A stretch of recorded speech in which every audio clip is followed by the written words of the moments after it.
Look at verse 12. May the Lord cut off from the nation of Israel every last man who has done this, and yet brings an offering to the Lord of heaven's armies. Here is another thing that you do. You cover the Lord's altar with tears, weeping and groaning, because he pays no attention to your offerings and does not accept them with pleasure. You cry out, why doesn't the Lord accept my worship? I'll tell you why.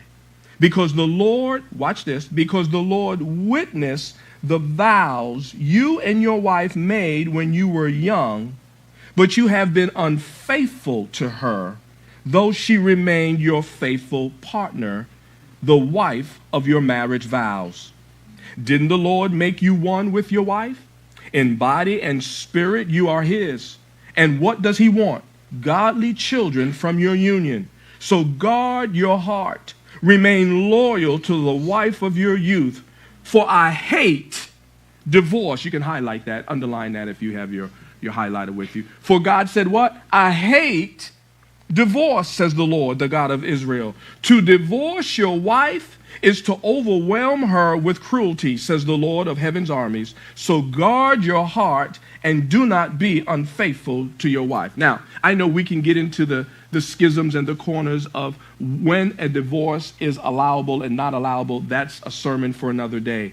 The gist of the message that I want you to get here is that Judah was looking for the blessings and the favor of God. And the reason why they were worshiping God and giving their offerings to the Lord, and they couldn't figure out why the Lord was not pleased. They couldn't figure out why they weren't getting blessed, why they weren't getting the favor of God. And the Lord spoke through Malachi, and the Lord told him, says, the reason why is because of the way you treat your wife.